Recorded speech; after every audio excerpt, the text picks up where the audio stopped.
على سيدنا محمد وآله وصحبه والتابعين لهم بإحسان إلى يوم الدين. We ask Allah that these prayers and peace be upon the Prophet Muhammad ﷺ, family and companions, and that they be on us with that group and among that group by Allah's mercy. And Allah is the most merciful of the merciful. Alhamdulillah,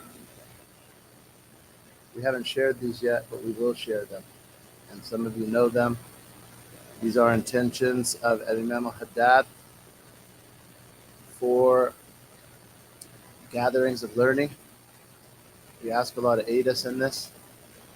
Allahumma inna ala dhikrika wa shukrika wa husni ibadatik. Allahumma ya man wafaqa ahlul khair lil khair wa a'anahum alayh.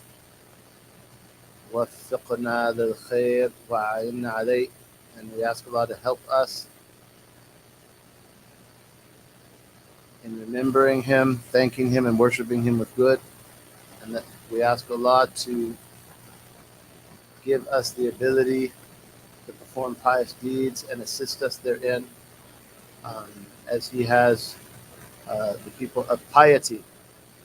And intentions from Imam al-Haddad that again we'll share, and some of you have, for gatherings of knowledge are Nawayna Ta'aluma wa Ta'aleem. We intend to learn and teach. One nafa wa intifa, and we intend to give and take benefit. What tadkir wa mudakara, we intend to remind others and ourselves remember. Wal ifada wal istifada, we intend to give and take benefit. Wal hatha ala tamassuki bi kitabillahi wa bi sunnati rasulillah sallallahu alayhi wa alihi wa sallam, we intend encouraging adherence to the Book of Allah and the Sunnah of the Messenger of Allah sallallahu alayhi wa alihi wa sallam, wa du'a lil huda wa dilalata al khair, we intend to call to guidance and lead to all and every good. Ibtigha'a wajhillah, all of these things we intend seeking Allah, wa mardati wa qurbi wa thawabihi subhanahu wa ta'ala, similarly we intend them seeking Allah's pleasure, nearness to Allah, and the reward of Allah subhanahu wa ta'ala. And we intend what our author, Al-Imam Hujjatul Islam Abi Hamid al-Ghazali intended, as well as our sheikhs, especially those connecting us to him, and the pious. And we ask Allah to aid us in that and give us tawfiq. We ask Allah to help us in that and create in us the ability to obey, which is tawfiq. And alhamdulillah, so we are going to review. We are going to review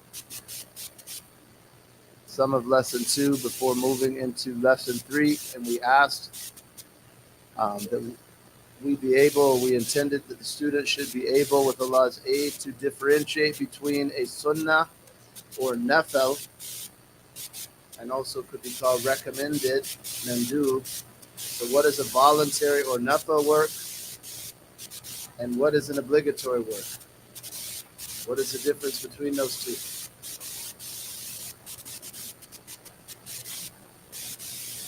Yeah, I'm asking. We did it last week. Yep.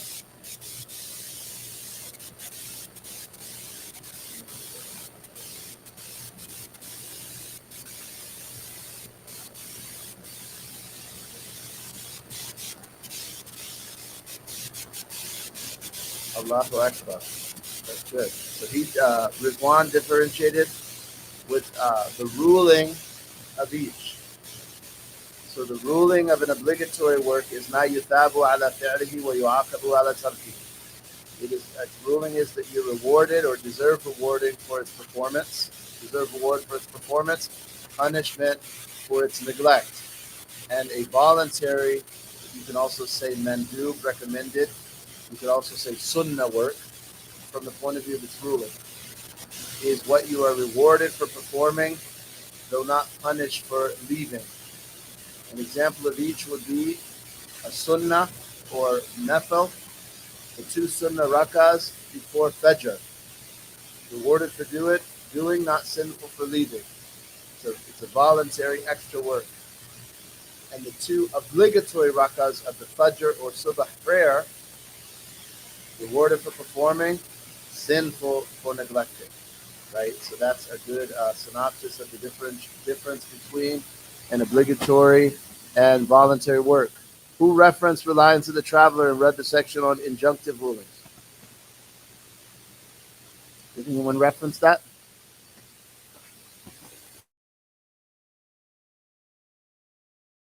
You have it in your notes and review it. It's here in the early sections, injunctive rulings. We describe those 2 rulings and 3 others in the sacred law at least, as well as some of the considerations of that. La ilaha illallah. Who can recall the definition of vigilant? I also translated it being mindful. In Arabic, al-muraqaba.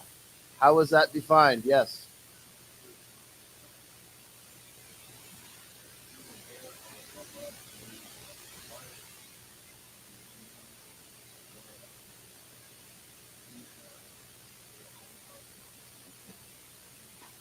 Allahu Akbar.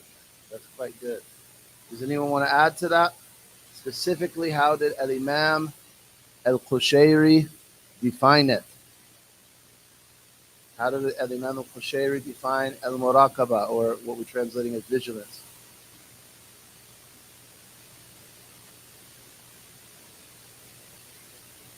Right.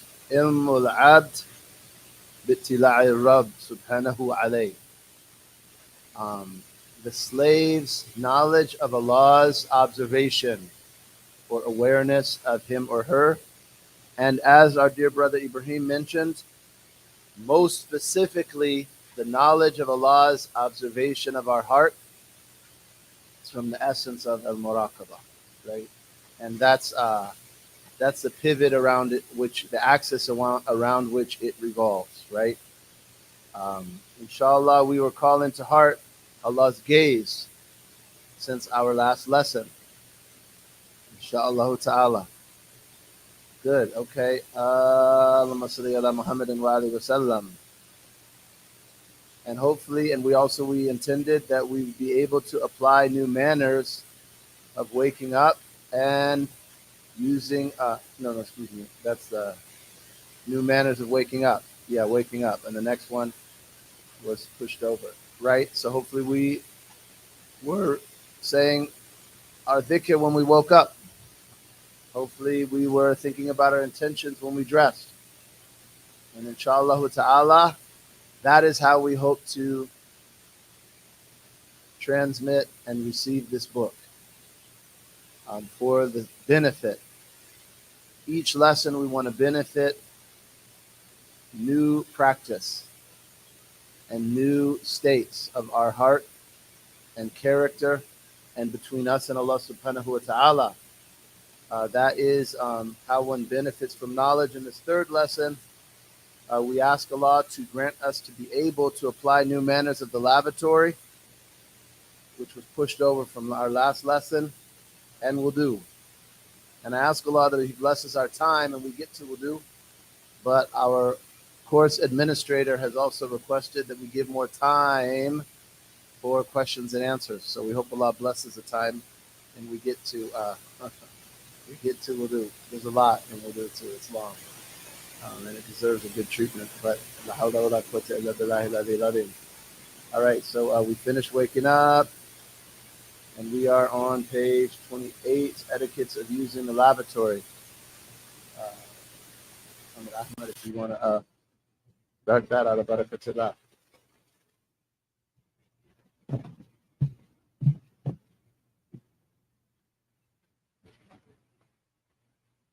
Bismillahirrahmanirrahim. Alhamdulillah Rabbil Alameen.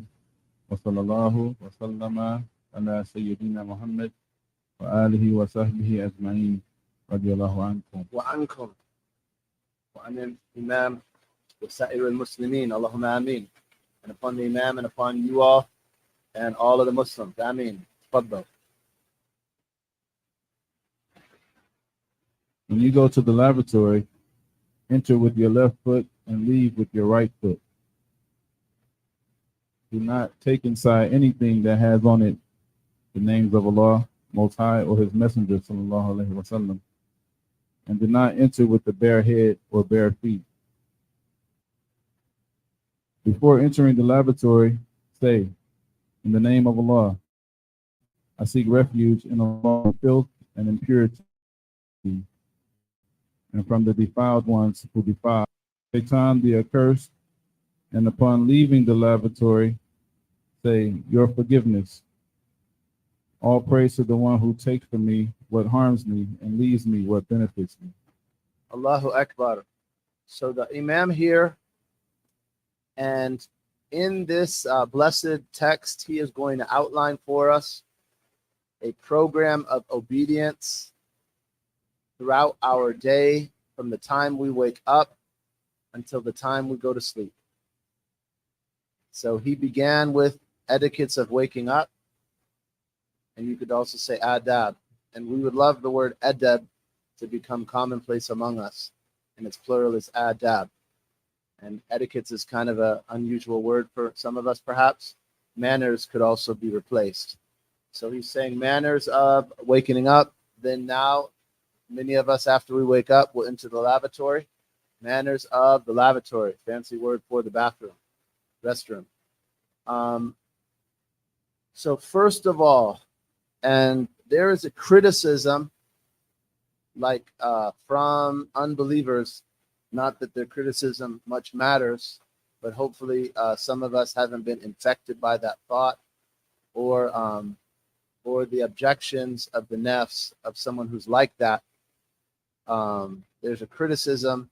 They'll say that after all of these years, 1400 years, the Muslims are still concerned with the lavatory, meaning minute details in the religion, even about etiquettes of the lavatory, of the restroom, the Muslims still concern themselves with. And that is a heedlessness of the world of unbelievers, or in a fancy term, the secular world, right? Who presumes itself beyond the etiquettes of Allah and His messengers. And actually, there is a clear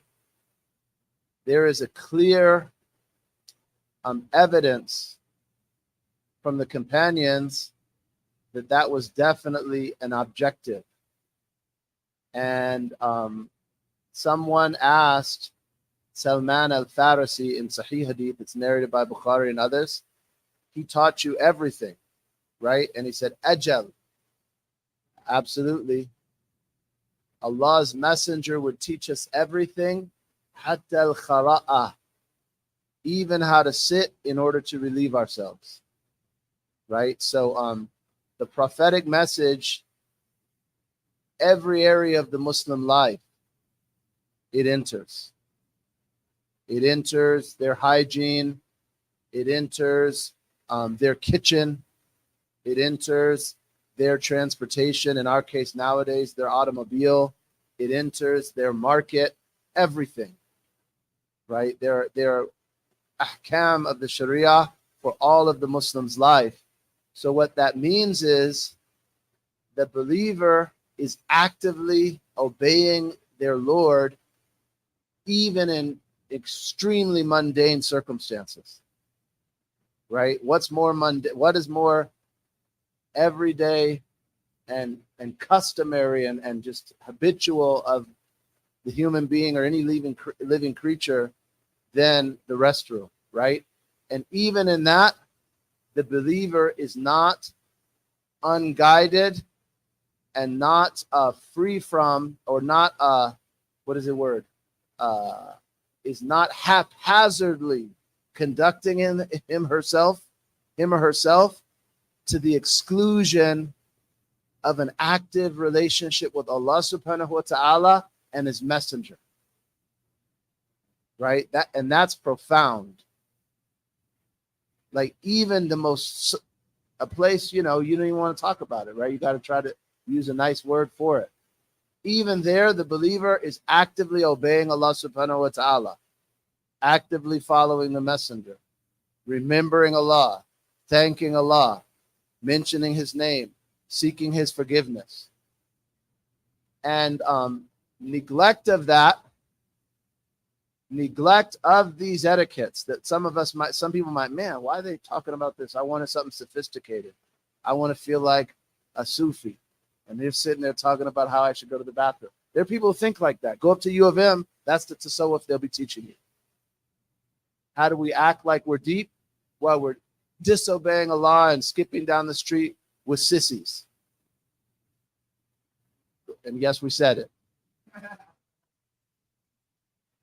Whereas a master like Imam al-Ghazali, he teaches you how to be with your Lord even there. Right? The Prophet ﷺ did. The Prophet did that. Someone asked, well, I uncover my nakedness. What about times like that? Right? I'm alone. He said, فَاللَّهَ أَحَقُّ أَن يُسْتَحْيَا مِنْهُ. He said, Allah is more deserving that shyness be shown to him. That's someone who's aware of Allah's presence. Even when they're alone, nobody sees them. Khalas, they're still shy and modest to Allah subhanahu wa ta'ala. These etiquettes connect one to that. La ilaha illallah. And then also, neglecting them results in the most monumental of ways. Or actually, I'll say a better word, the most fundamental of our rituals are ruined by neglect of these most mundane of our etiquettes. Say it again. The most fundamental and important and spiritual of our rituals are ruined by the neglect of these most mundane of our etiquettes. How is that? If someone doesn't get this right, because he's going to talk about etiquettes of istinja, and some of the hadith associated with this chapter deal with what's called istibra, which is to evacuate the urethra prior to istinja. The person who doesn't do this soils themselves with urine and risks making wudu and then losing their wudu before salah. And the Prophet ﷺ said most of the punishment of the grave is for that and another type of neglect that people don't care much about, neglect of being cautious about the honor of others with our tongues.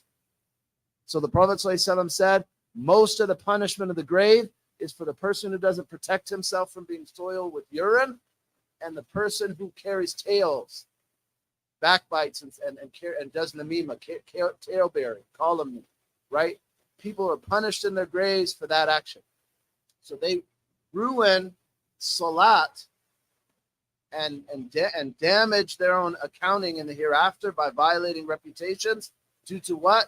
Being neglectful of Allah in these minor things, right? And then the person who is cautious about etiquettes like these, right?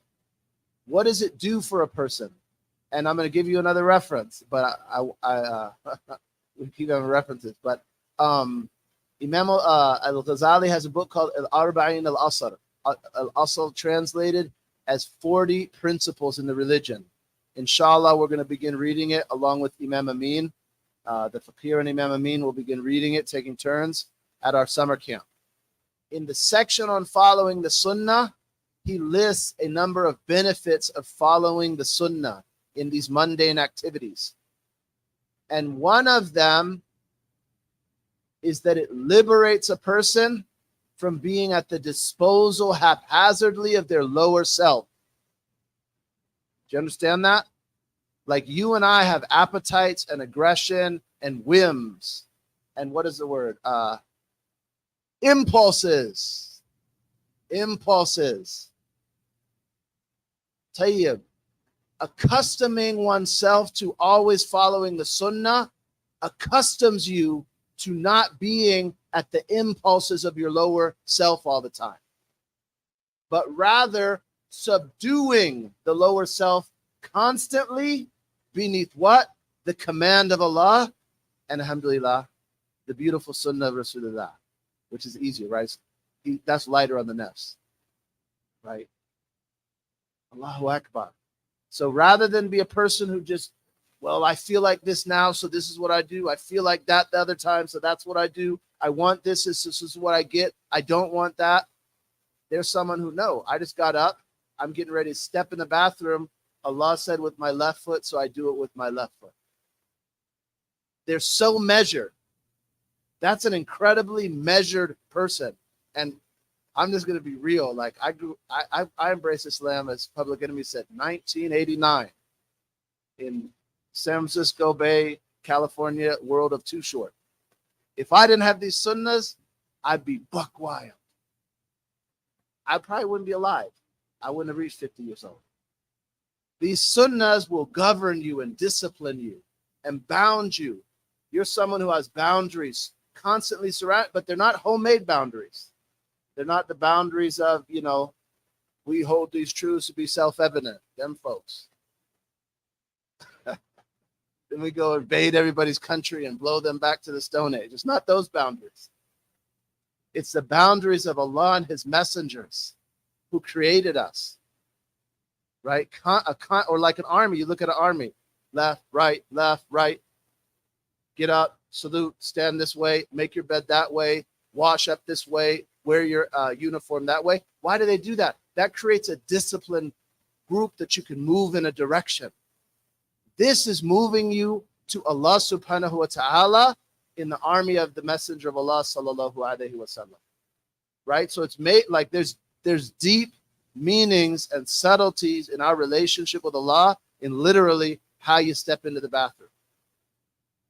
Right? You're stepping in obedience to Allah. Even that little step is in obedience to Allah subhanahu wa ta'ala. And again, you want to review some benefits of the Sunnah, 40 Principles, chapter of the Sunnah.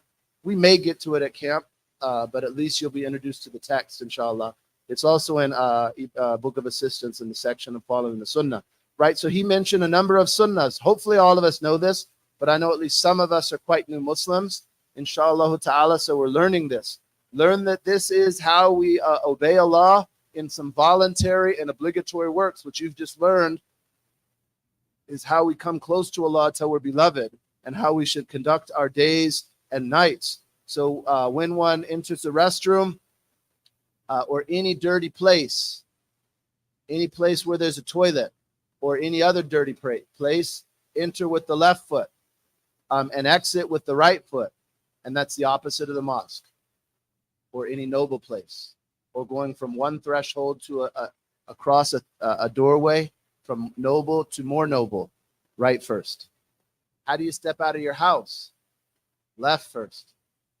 Because the house of a Muslim is a place of salat and Quran and dhikr and salawat ala nabi and filial piety and various works of obedience. Right? La ilaha illallah. And he said, and don't carry anything that has the name of Allah Ta'ala or the Messenger. So like a brother gifted me this ring, Barakat Muhammad, my ring says. So that's the name of the Messenger. So I got to take it off. When I go in the bathroom, I got to come off this. I got to take it off, right? If you forget, they say, close your hand around it. Some of us have jewelry, Allah's name on it. Brother just mentioned me about T-shirts, Allah's name on it. Got to come out of that. Come out of that. Phone, it's closed. Yeah, the phone, when it's closed, it's a projection. It's not an inscription. So that shouldn't be a problem. If it was open, it might be a problem, right? If you don't bring it open to a page of Quran, for example. But if it's shut down, it's not a mushaf. And Allah knows best. La ilaha illallah. Or any noble name, the name of Abraham, the name of Isa alayhi salam, Al-Rahman, so on. La ilaha illallah. And don't enter with your head uncovered, nor your feet, right? That's an etiquette for men and women. Some of us don't always wear kufis. I'm sure our ladies don't wear kufis. Grab yourself a towel and throw it on, right? You cover your head with a towel, cover your head with whatever, right? Find some way to cover your head. Throw your hat on, throw your kufi on, throw a towel over your head when you're relieving yourself, and so on. And it's an excellent etiquette that maybe sometimes we neglect, to have slippers for the bathroom. Inshallah ta'ala, we'll renew our aspiration in that. and apply that etiquette. Then dhikr of the bathroom. Imam Ghazali, his methodology of these adhkar, and it's a method among some of the learned, is the scholars will make additions in dhikrs, right? And those are the scholars that view it's better to recite those additions of the learned and the pious, and some view that it's preferable to limit oneself to what's transmitted from the Prophet ﷺ. A lot of us, maybe we don't have huge memories like the Hufad among us, and maybe pronouncing Arabic is even difficult. So like this dhikr of entering the bathroom is more complex than the one probably most of us memorize. However, the one that most of us memorize, I believe I've passed it out to you in the glorious treasure. Bismillah, Allahumma inni a'udhu bika min al-khubuthi wal khaba'ithi. Fine, suffice yourself with that. That's transmitted in very well-known hadith, and you're going to find many examples like that in this text. And that's why we share glorious treasure. It's a little bit easier to memorize, a little more accessible, and it's also transliterated. Someone wants to memorize this longer version, Allahu Akbar. Go for what you know. So notice one enters with the name of Allah subhanahu wa ta'ala, and one exits seeking Allah's forgiveness and thanking Allah. And alhamdulillah. And how very much the Prophet ﷺ directed us to do things Bismillah and to say Astaghfirullah. Astaghfirullah, Rabbi gfirli, oh my Lord, forgive me. Ghufranak, your forgiveness, oh my Lord. And there are etiquettes with Allah in both of those dhikrs. He's teaching us how to be present with Allah, have etiquettes with Allah, have manners with Allah, remember Allah, thank Allah, be humble and seek Allah's forgiveness, even in the bathroom. Salawatullahi wa salamu alayhi. And we should, when doing these, working on our presence of our heart, our focus, and also awareness that we're following the messenger will make that more beneficial. It'll be more beneficial. Allahu Akbar. Salli ala Muhammadin wa alihi wa sallam. Tafaddal, Muhammad. You should make ready the cleaning material, such as toilet paper and water, before you actually begin to relieve yourself. Do not wash yourself with water in the same place where you relieved yourself. You should endeavor to rid yourself of all the urine by clearing the throat and squeezing the male organ 3 times, and by passing the left hand under it. Allahu Akbar. So these are a few etiquettes. First of all, he said prepare whatever one needs to clean oneself. And that's obvious, right? If you get to that place and you have nothing to clean yourself, you're going to soil yourself or spread impure substances. When he says don't use water at the same place you relieved yourself, that is referring, for example, to someone who does it on the ground outdoors, and thus the water would spatter and soil them. And the jurists mentioned specifically in a place that is, a built restroom. Obviously, it's not possible to move. So that etiquette doesn't apply in a place where it's not possible to move. But those of us that go to hunt camp, for example, that's an etiquette. Relieve yourself one place, move and do istinja with water in another place. Why? So you don't splash yourself, right? And the Prophet ﷺ said, "At-tuhur shatrul iman." You could translate that as cleanliness or purity is half of faith, right? It's a very clear thread and theme in the Sharia that we be clean and pure, and there are spiritual implications to that, and there are obviously physical implications to that as well. And look how profound that is, that he came to people that were literally like desert nomads, some of them, and taught them how to be incredibly clean. And that's a characteristic of the Sharia. And then he mentions various ways to essentially evacuate the urethra. And what is that doing? That is in order to avoid extra drops of urine exiting. and soiling soiling oneself or one's clothing, or breaking your ablution if they came out afterwards. And anatomically, and also throughout a person's life trajectory, meaning as we get older, this may change. So some people, like some of these little guys, they probably need to do almost nothing, right? And that'll be fine. As people get older and anatomically, people are different, meaning their bodies are different. Essentially, what is he saying? Take measures to stop all drops of urine prior to istinja. And that is by these various means he mentioned. Other techniques they don't mention. Someone might have to do istinja, stand up, take a few steps, and then relieve themselves a little more to evacuate. And that will differ with people's anatomy, right? And to little people, you may not understand that. Get a little bit older, you might understand, right? You may understand that. So it just differs. But what the idea is, one tries to stop any exit of urine, just for the obvious reason that one not soil oneself. And the word that is used here,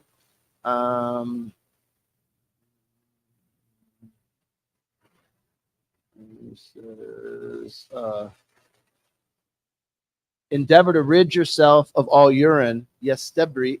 The word that is used for that is the exact verb that is used in the hadith where two people are punished in the grave. The Prophet heard them, sallam, and said they're being punished and they're not punished for a grave matter. And then he said to the contrary. So they commented in that hadith, they didn't think it was important, but it's very important. One of them didn't rid themselves of urine, and the other carried tails, right? So that point, the Prophet ﷺ gave emphasis to it, and the scholars say most of the punishment of the grave comes from that, right? La ilaha illallah. So he mentioned some techniques here, and again, there's other techniques. Figure out your anatomy. Someone who actually reached the point of urinary incontinence, they have unique measures that they take, and the Sharia will address any state that someone's in. But in normal states, one's going to endeavor to stop that. Tafaddal. If you are in the desert, go out of view of people, and if you can find something to screen yourself, keep behind it. Do not uncover your nakedness until you reach the place where you will squat. Do not face the sun or the moon, nor have them directly to your back. Likewise, do not face the direction of prayer, nor have it directly to your back. Allahu Akbar. So these are etiquettes when one is in the wilderness, right? One is outdoors. Some of these etiquettes do not apply to our bathrooms, right? Obviously, our bathrooms have walls and doors, so people aren't going to see us, right? But if you're outdoors, you should not relieve yourself in front of people. That may sound like an obvious point, but I see. Unfortunately, people will stop in this alley over here and relieve themselves. Fine, so it's water all the time, right? So some of us embrace Islam, and we don't know these things, and we have to be taught them. Don't relieve yourself in front of people, and also one should cover. This is that word again, and the word is awrah. And it can be translated as legal nakedness, meaning what's viewed as inappropriate to uncover in prayer and in front of people by the Sharia. So he said, don't expose that prior to the place where you're going to sit, right? And actually, they mentioned the etiquette to stay covered as much as you can. Don't face the sun or the moon. And that's when they're rising, right? They're on the horizon. If someone were, for example, to face and urinate in the direction of the rising sun, that's a manner of Islam to avoid doing that. Show manners with these great signs of Allah's power and creatures of Allah. And also the Qibla. Don't face the Qibla while urinating or turn your back to it while defecating. Same applies in etiquettes of intimacy. The Qibla is the most noble direction. The believer should stay accustomed to always knowing where it is. Right? So like I keep referencing just because it's one of the places we're in the woods. Brothers who go to hunt camp. Someone's going to relieve themselves. They should stay aware of the Qibla. And they shouldn't urinate, for example, in the direction of the Qibla. It's actually haram if there's no barrier between you and the Qibla, right? And again, look at the degree of mindfulness of a Muslim. They're always mindful. Where is the direction of prayer? Right? The most noble of directions. And even relieving themselves, they don't show ill manners. Right? And may Allah subhanahu wa ta'ala grant us that. Naam. Faddal.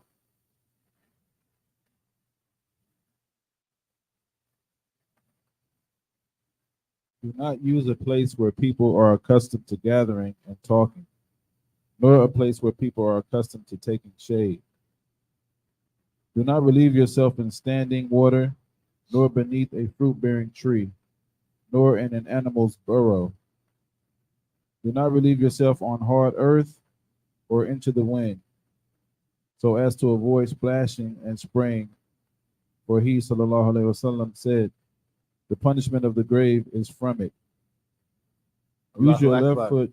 It's narrated by Tirmidhi. Allahumma salli ala Muhammad. So all of these are etiquettes. Don't urinate where people speak, in the shade they need to use, under a fruit tree, in water that's standing, and ruin it, in an animal's burrow so that you harm that creature. Allahu Akbar. Naam. Use your left foot to lean on, and do not stand to urinate unless it is really necessary. You could pause there. So this, what he's saying, some of you have traveled in other countries, and they have toilets that actually you can squat over rather than seats that you sit on. And as he's stating, if someone's outdoors, one's likely to have to squat. And this posture that he's referring to is what's in the hadith of Salman al-Khara'a, how to sit to relieve oneself. And they mention that one should like an i'timad, what is it? Most of your weight is on your left foot. And those of us that grew up here with chairs and everything, we're actually anatomically stiffer than, like, for example, Usaino could attest to this. People, for example, in West Africa or other places, anatomically, like, we have guys work out, can't really squat all the way down. I know all kind of women in the Muslim world that could squat all day and do chores, like just. But so someone who's able to move like that, stand flat foot with your left foot, with your right foot cocked up, right? So you're leaning on the left, and anatomically, that's actually more healthy of a posture to relieve oneself because of the way your internal organs are arranged. And Allah knows best. There may be other subtleties the Prophet ﷺ is directing us to in that. And many of us, unless we go outdoors or travel in the East or go down to Hamtramck or Southwest, may not encounter one of these types of the bathrooms. But you'll find it down at Dick's if you ever want to see how that works. In any case, so that's what he's saying there, how to do that. And then, but then he said, don't urinate standing unless it's absolutely a need, right? So it is makruh. It's prohibited, though not forbidden, to urinate standing. And it's not one of our etiquettes. Now, maybe some people cannot do other than that, and they may be excused. But someone who can do other, it is a departure from the etiquettes of the Prophet ﷺ not to sit to urinate. And obviously that applies specifically to our brothers. You risk soiling yourself with urine, and it'd be virtually impossible to avoid doing it in a built-up bathroom. And then there's a whole host of other problems that come from that we'll see when we deal with conditions of salat. Can't pray with urine spatters on your clothes, right? So people need to learn how to do that. And and again, what's the legal ruling of standing? Makruh. It is makruh. It is legally prohibited and loathsome in the Sharia to stand unless there's a darura, right? Unless there's an absolute need. There are times where there's a need. La ilaha illallah. Faddal. Use stones or nowadays toilet paper, as well as water. If you intend to use only one, then water is preferable. In the case of defecation, if you want to use only stones, you must use 3 clean, dry stones, wiping with them from the unclean area so as to prevent the spread of the filth beyond the original area. In the case of urination, wipe yourself using 3 sides of a large stone or 3 small stones. If 3 stones are not sufficient to clean yourself with completely, use 5 or 7 or more to complete your cleansing with an odd number. To use an odd number is preferable, but to complete the cleaning is obligatory. Use only your left hand to clean yourself. Upon finishing the process of cleaning, say, "O my Lord, purify my heart from hypocrisy and keep my private parts from wrong action." Scrub your hands with the dirt off the ground or wall or with soap. Then rinse your hands with water. That last point about a wall, that's in a primitive place where the wall might be made of earth. And earth is actually a really good substance for cleaning. It's like scouring powder. La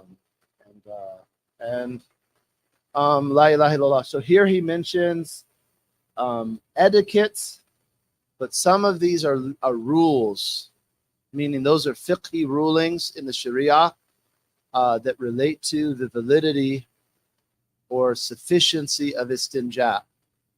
So some of these rules, if they're not fulfilled, that istinja is insufficient.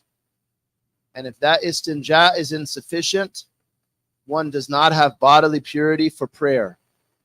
If one doesn't have bodily purity for prayer, the prayer is invalid, which means you are required to make it up. And this point, it's an elementary point, and again, it would seem very intuitive. People don't always get it right. And again, we're going to cover conditions of prayer and a section on prayer. But understand that our salat, it has obligations, or you could say like obligatory pillars of salat, like standing, bowing, prostrating, and so on. And it has obligatory conditions, meaning that by obligation, that is a condition that if unfulfilled, the prayer is invalid. Invalid means you have to make it up. So one of the conditions of the validity of our prayer is bodily purity, which means what? We need to know how to cleanse and purify ourselves after we relieve ourselves. That's why he's addressing this. I'm going to give you another reference. Section 9. Basically, section 9.4 onwards of reliance. E 9.4 onwards of reliance of the traveler. E 9.4 onwards deals with some of the rulings that he has covered here of istinja and goes a little further. The sections before that in E deal with some of these etiquettes. It'll be an excellent reference to go a little further than what he read. E 9.4. So these conditions, like he says 3 stones, but what that means is, for example, a stone is being replaced by the paper that we use now. One has to pass that paper, stone, whatever one's using over oneself 3 times at minimum. Less than that, it's invalid.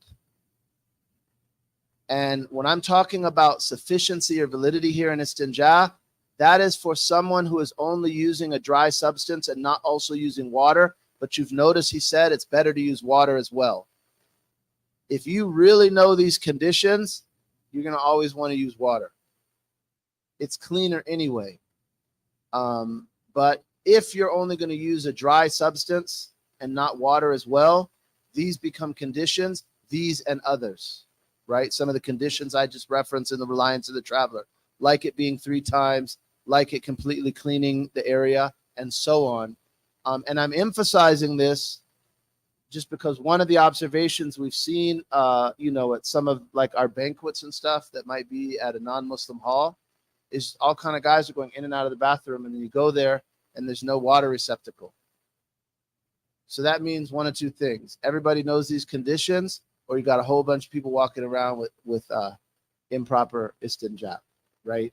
So either learn it, and these can, though dry is harder than water, right? Water makes things a lot easier, or just become very accustomed to carry a bottle of water with you.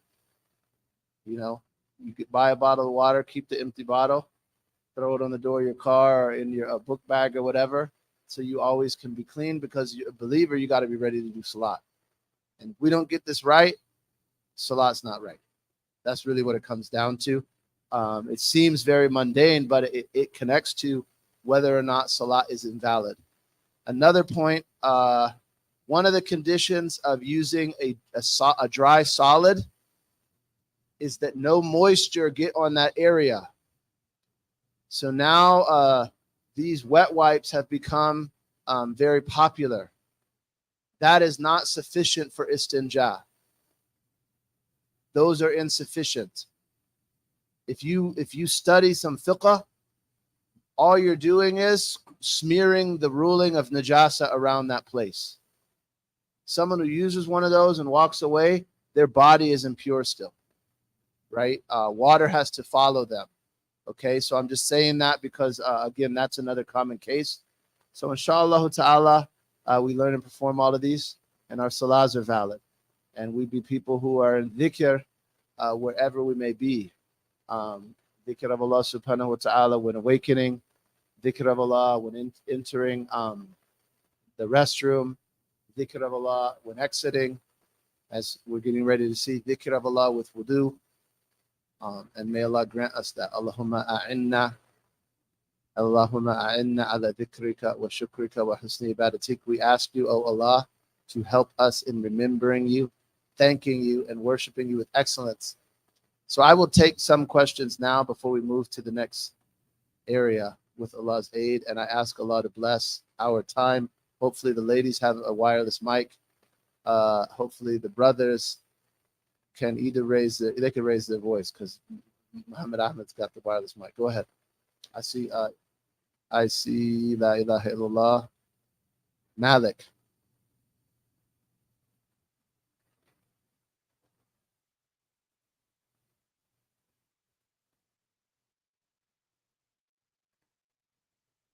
Yeah.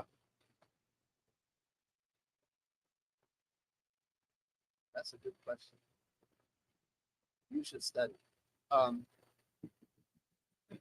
For urination, for relieving oneself, this is a barrier.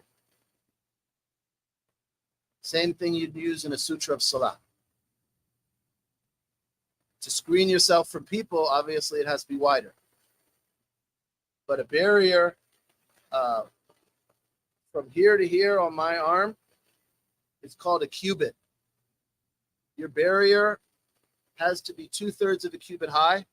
Let's say about this high. Let me go like that so I don't look like one of the people. About this high, right? 2/3 of a cubit high, about that high. And it doesn't have to be wide. And you shouldn't be farther away from it than 3 cubits. So you could have a little thin tree right in front of you, and that would mean you're not facing the Qibla. And it appears the fuqaha are drawing analogy from that of the Sutra of Salah, right? Like also, if you're going to pray, it's makruh without a barrier in front of you. How does that barrier have to be? 2/3 of a cubit high, and you're no more than 3 cubits away from it. So like literally Prophet Muhammad SAW would poke a spear into the ground and pray towards it. You can do the same if you're outdoors in an open place and you were going to relieve yourself. You could stick something in the ground or go up next to a little tree or bush. As long as you got that barrier between you and the Qibla, it's acceptable. Ilahu.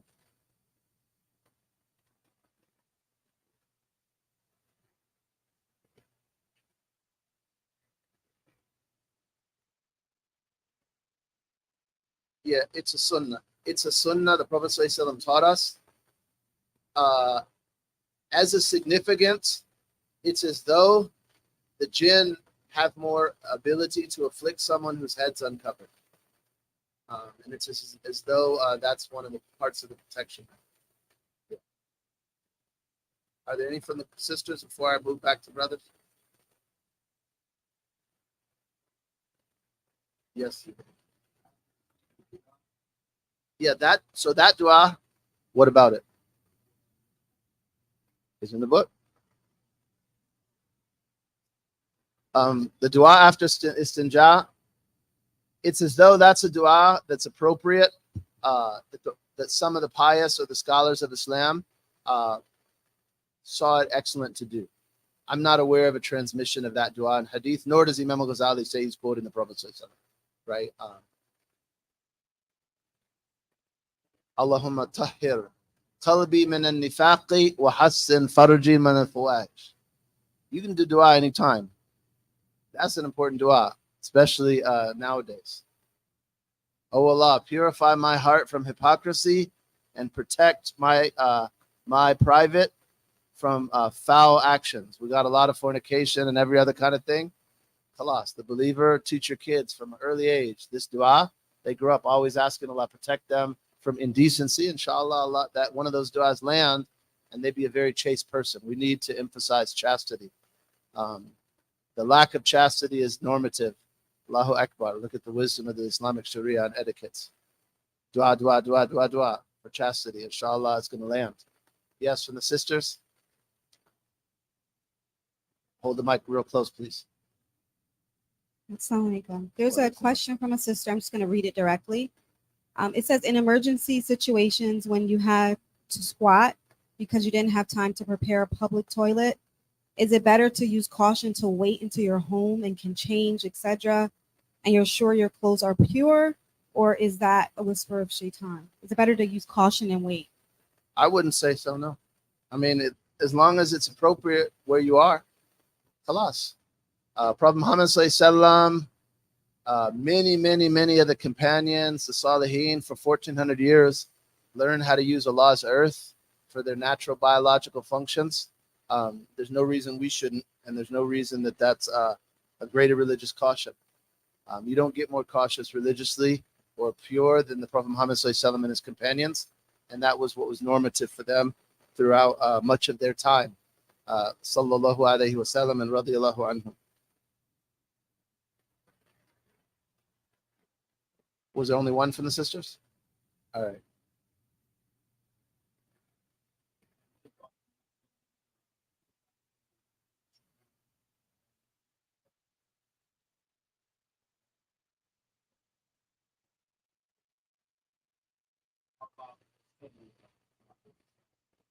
I wouldn't. Yeah. Noble things that are revered, better leave them. Yeah. Question was shapes of the sandal of the Prophet sallallahu. Anything revered. Yeah, anything revered. Yep. I thought it was Yasin.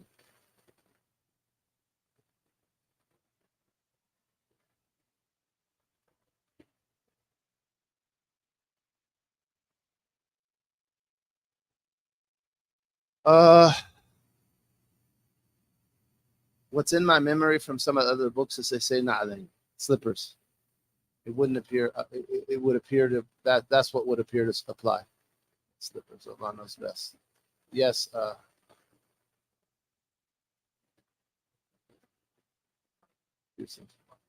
Yeah.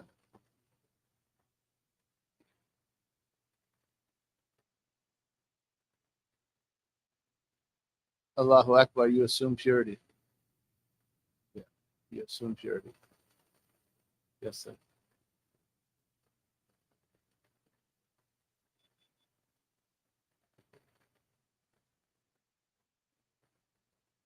In terms of entering it, no. It's recommended to enter that place with the left and exit with the right. Yeah.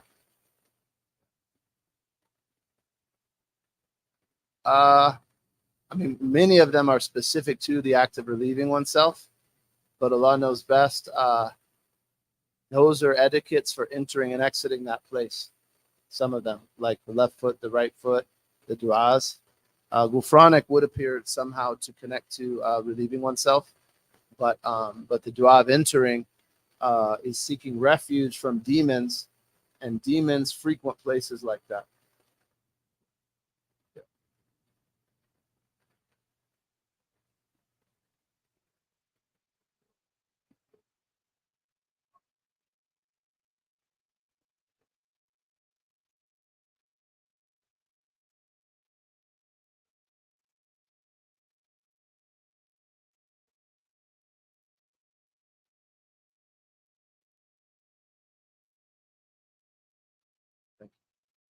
That's a good question. So, someone who is fighting the urge to relieve themselves, unless they're worried about the time going out, it is makruh to pray in that state. It is legally offensive to pray in that state. And what's the threshold of that? That's going to be determined by urf. But if it's just mild, and I've asked my teachers that, it's not. You don't have to. No, you don't have to. It's mild. It's not a big deal. But when it's fighting the urge, it becomes a distraction. And many of the offensive things with respect to prayer entail things that would distract you. Like if you're hungry and the food's present and that would distract you. If you're in a place that would be distracting. If you read in the sections of the books of fiqh of offensive things in prayer, a number of those relate to distractions. And that ruling specifically, though it's explicit in hadith, the legal reasoning the scholars will give in commentary of it is it's distracting, right? So fighting that urge, yeah, it becomes a distraction. And we're going to continue to read. We got about a good half hour. Inshallah, we'll cover some of the etiquettes of al-wudu. Inshallah, tafaddal. The etiquette of ablution. Having cleaned yourself after relieving yourself, do not neglect to use a toothstick, for it purifies the mouth and pleases the Lord, and displeases Shaitan. A prayer before which one has used a toothstick is better than 70 prayers without having used the toothstick. It is related from Abu Hurairah anhu, that the Messenger of Allah وسلم, said, "Were I not afraid that I would cause hardship on my community, I would have ordered them to use the toothstick before every prayer." It is also related that the Prophet ﷺ said, "I was commanded to use the toothstick until I feared it would be obligated on me." Allahu Akbar. Bismillah. So the Imam here is mentioning manners, adab of al-wudu.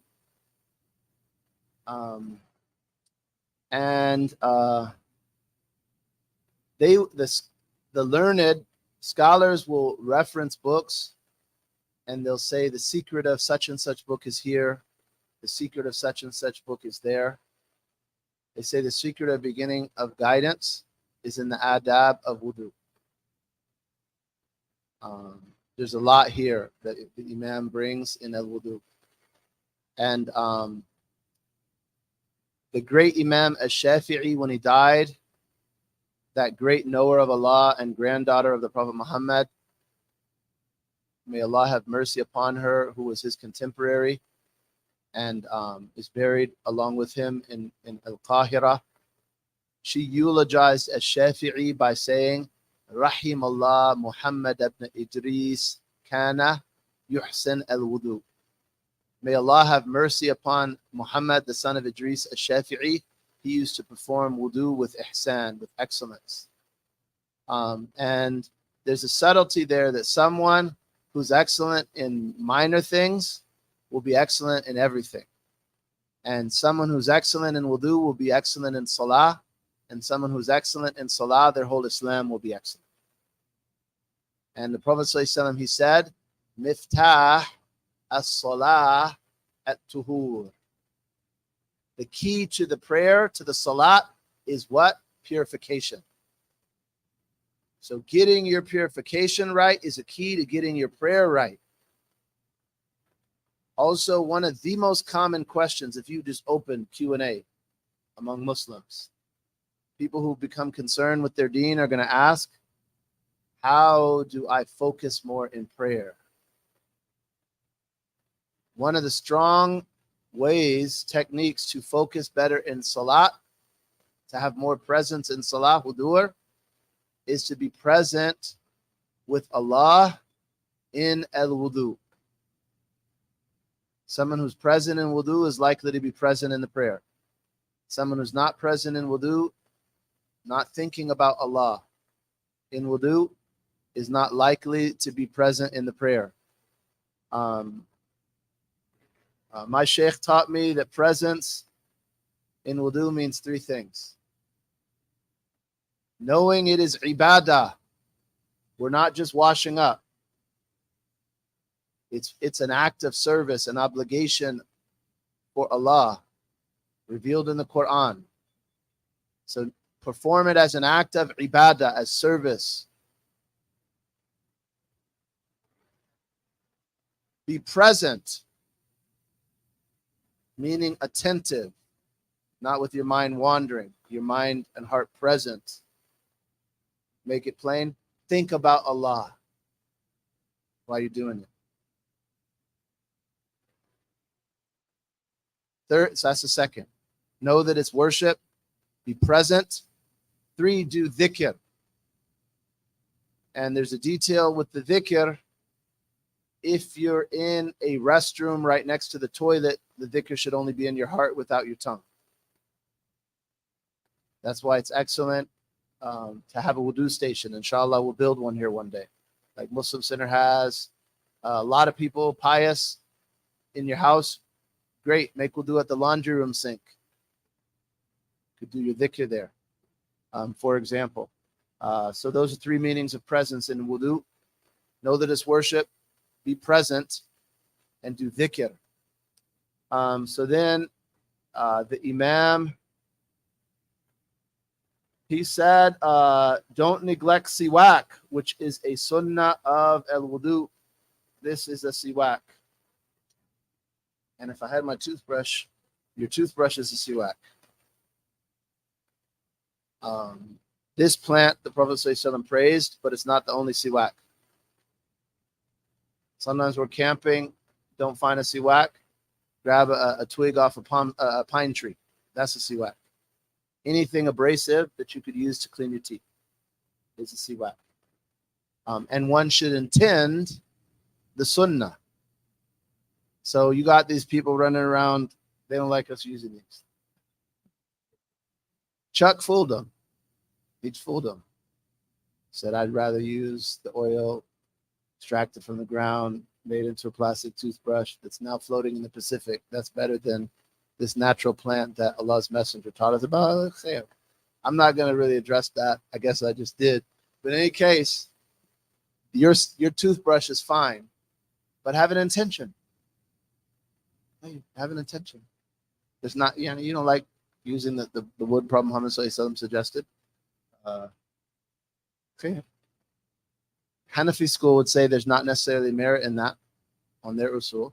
Use a toothbrush, whatever, but intend that you're following the sunnah of Prophet Muhammad ﷺ. Right? Intend that you're following the sunnah of the Prophet Muhammad. And so siwak is the term for rubbing one's teeth with something abrasive, and it's also the word for the instrument that one does it with.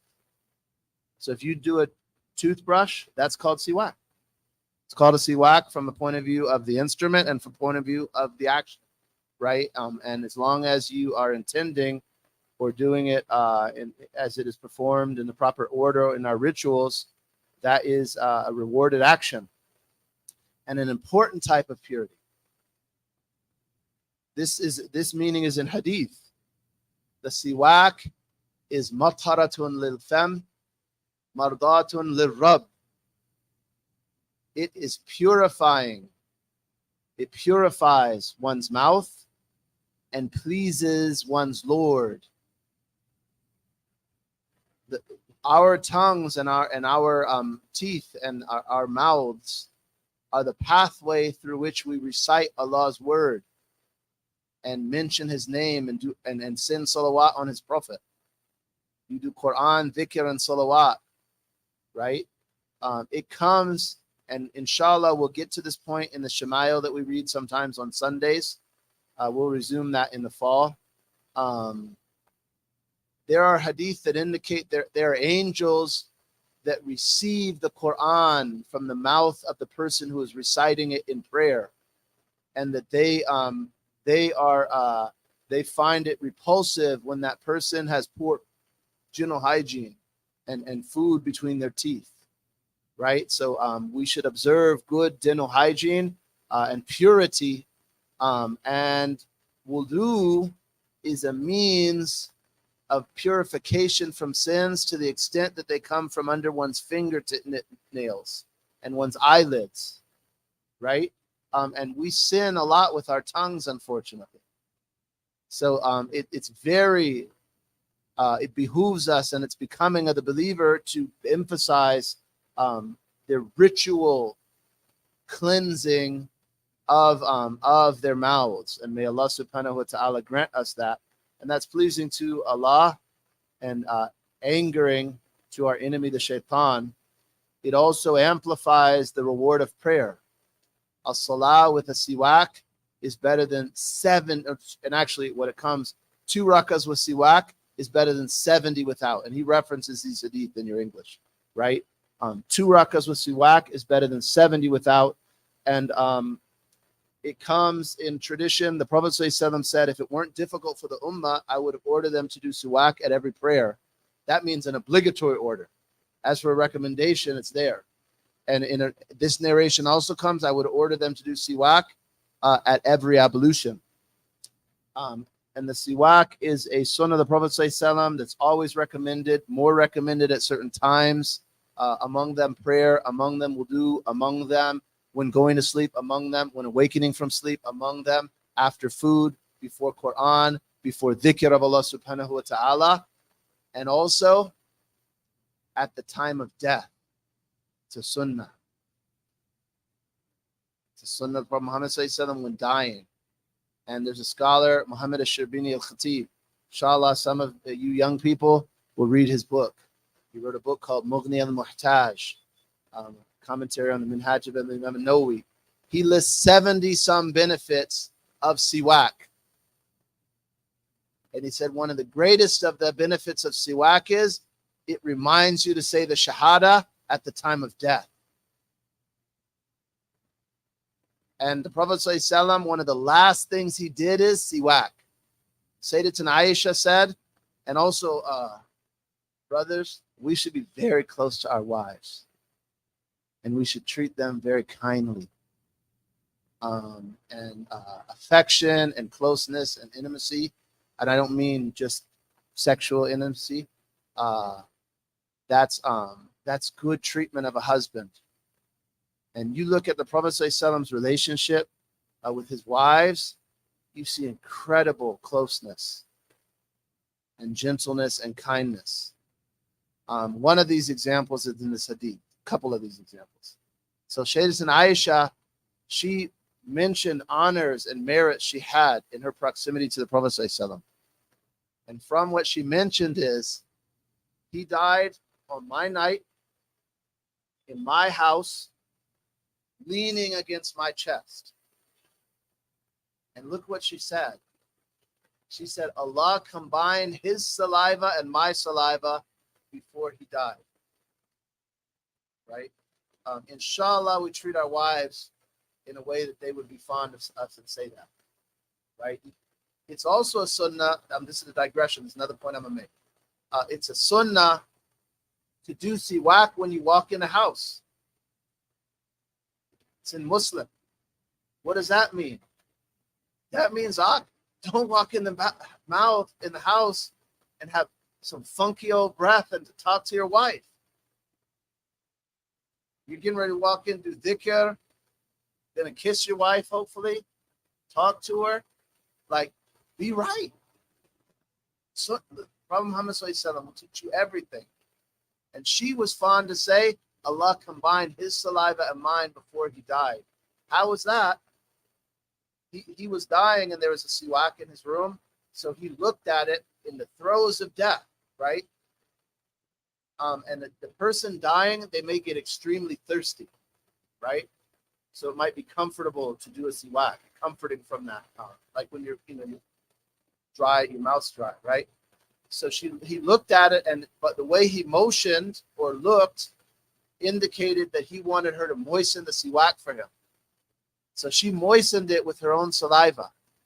And then he did siwak with it. Allahumma salli wa sallam wa baraka alayhi wa alayhi, prior to his noble ruh, his noble soul exiting his body. Allahumma salli wa sallam wa baraka alayhi wa alayhi. So that's a sunnah of siwak as well. May Allah grant us to follow the sunnah. Allahumma salli wa sallam wa baraka alayhi wa alayhi. Yes.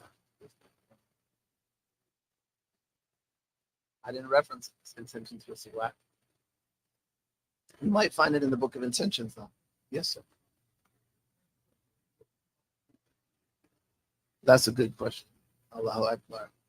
Okay. Allahumma salli ala Muhammad.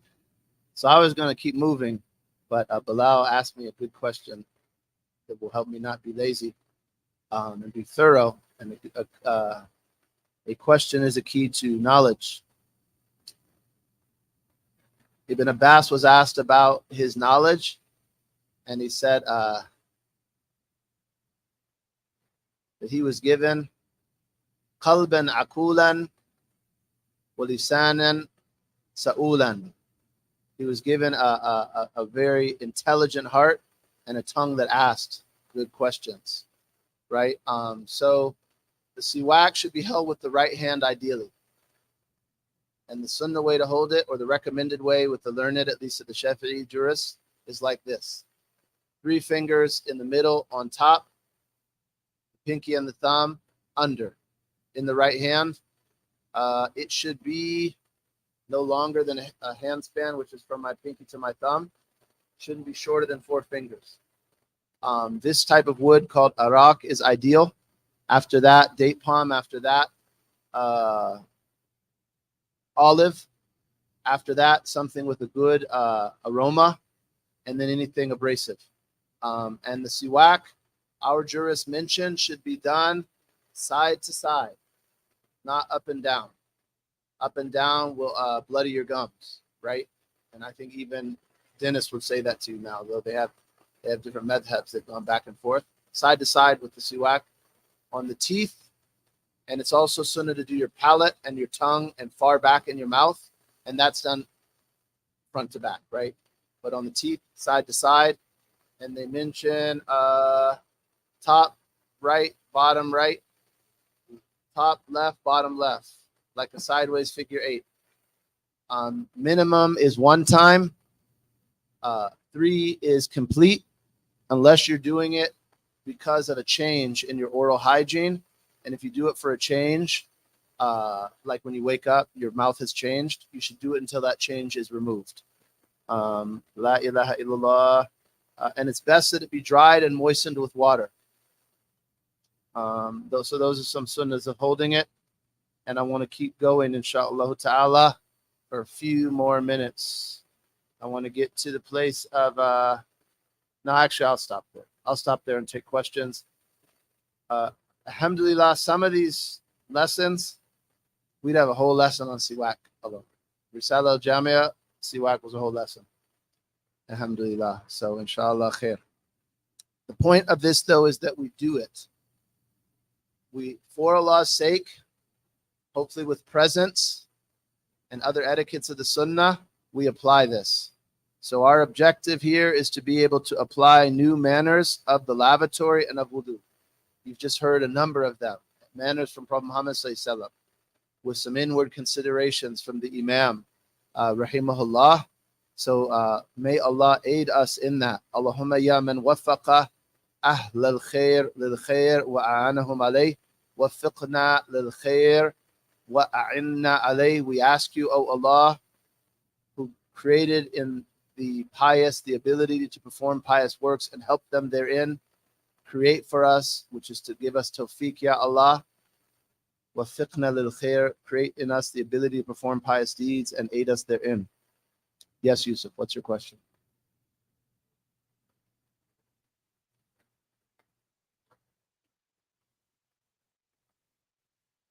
No.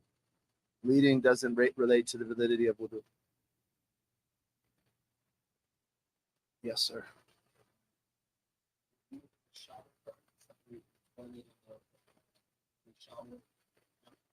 I believe so. Good question.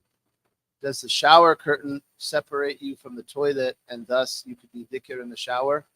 I believe you can. And it's my practice personally. And Allah knows best, right? That where you're standing, that's not a place made to relieve yourself. Where the toilet is, that's made to relieve yourself. And khalas, go out to the suburbs. You can have a cookout in the restaurant. Got sink way over here, a door, and the toilet there. Those are totally separated. If you have one of those big old bathrooms, do all the dhikr you want over at the sink. Yeah. Yes, question from the sisters. Make sure she has the mic. And please just hold it close because that the gain is kind of low on these. With the siwak, how do you, this is something I've struggled with. How do you free the bristles in the siwak? I don't know how to do that.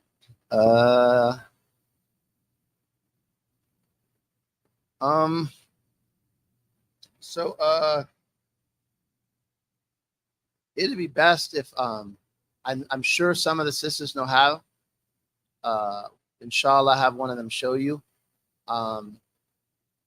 It helps if you carve it with a knife or something sharp and carve through the bark and through the first layer of wood or two. And that should be about as wide as your finger. And then sometimes they'll put water on it. And I've seen even in like Yemen, I've seen ladies with a mortar and pestle, you know, like what you would use to crush up spices. They'll pound on it a little bit with that to flatten it out. But hopefully, inshallah, some of the sisters could show you how to do it. If you have a good siwak and you do it right, it'll be quite soft. And if it's like remains really stiff, something's not working. Ali. One more time. Mughni al-Muhtaj.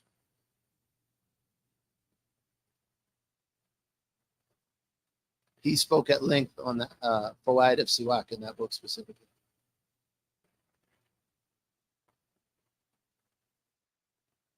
It's not translated.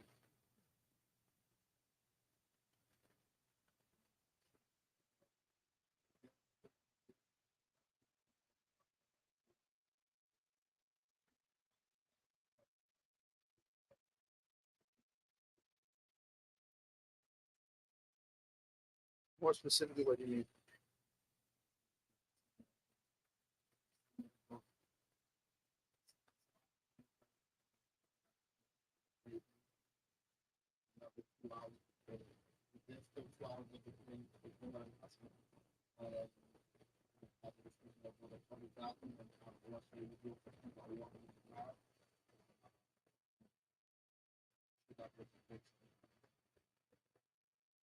Yeah. Allahu alam. I don't know that I could say which is better.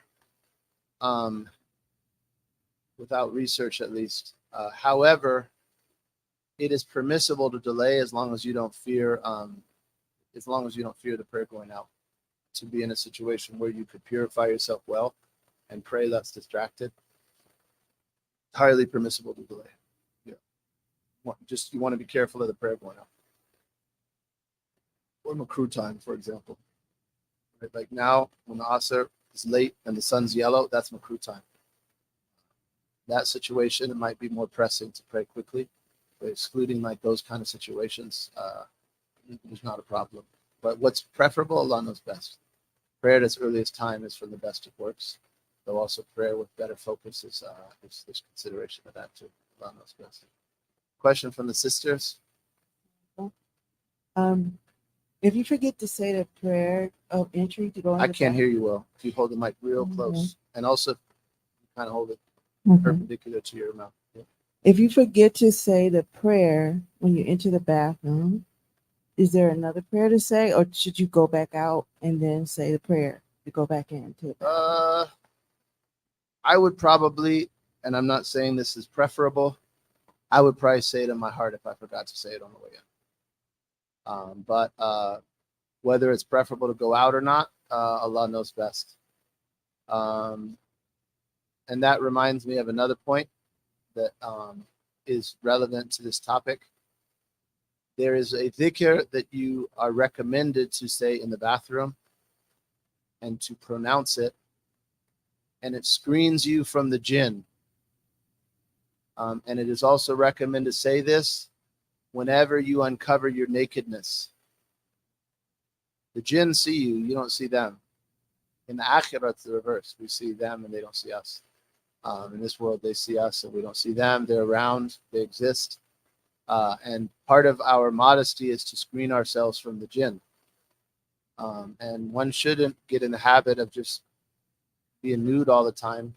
And jinn can become attached to someone who does that and menace them.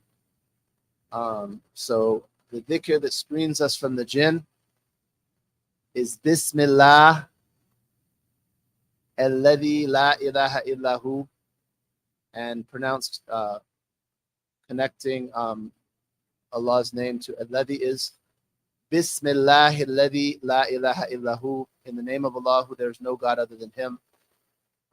Pronouncing that screens one from the jinn when you need to undress, to shower, or other things, to leave oneself. No.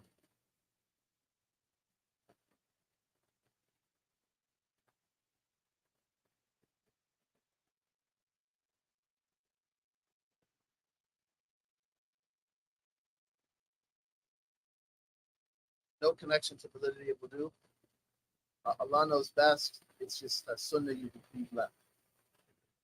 There'll be a whole lot of sunnahs to learn. If you're a new Muslim,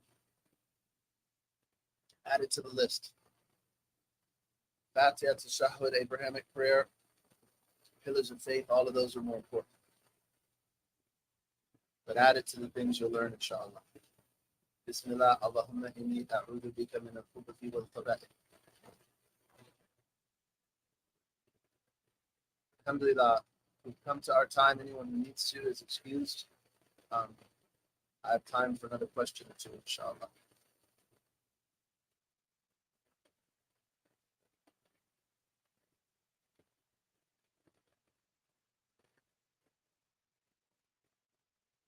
Yes.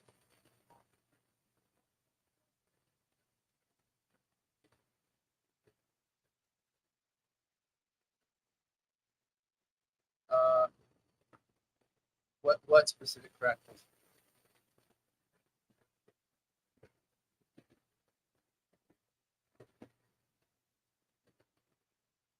So muraqabah means that awareness, and fikr about Allah's observation is a type of reflection, and that topic is addressed in the sections on reflection in the Hukm Assistance.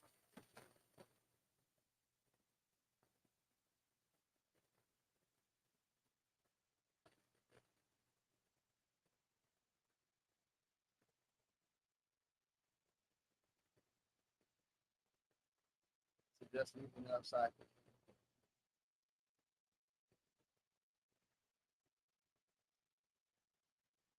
And Allah knows best.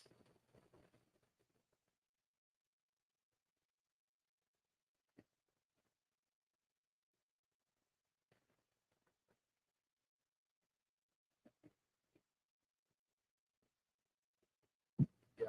So that's a good question. If you're in public and Allah's name is on something, and you have to go to the bathroom, right? Even they say this about a Quran. You can carry it inside there, covered, to avoid theft or some sort of desecration, right? You're traveling, you have a mushaf in your carry-on, right? What are you going to do? Leave it outside so some goons come and take it and some room and lock it up and blow it up, as you, or someone steals it, right? They're going to steal it, desecrate it. No, you don't want Allah's book to be desecrated or stolen, and by someone who's corrupt. So covered, you could take it in there in that circumstance where fear of theft or loss exists by not. Yeah. And also, if you forget, they say, if you forget, to cover it. They say for a ring specifically, وَمَن نَسَى وَمَا عَلَيْهِ بِالْيَدِ. Whoever forgets to remove their ring that has Allah's name, close their hand around it. And Allah knows best. We'll close, insha'Allah ta'ala, in about 15 minutes. Those who stay for Maghrib, the brothers will do some dhikrs for the evening, insha'Allah ta'ala. And we'll see when we come to the evening worship, the Imam will recommend that.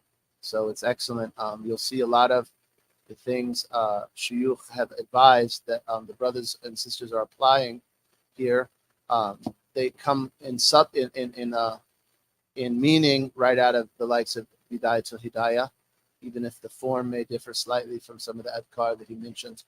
We ask Allah to give us to be honest, sincere, accept our works, give us good teaching, give us to invite to guidance, that Allah be pleased with us, and that Allah please the heart of Prophet Muhammad,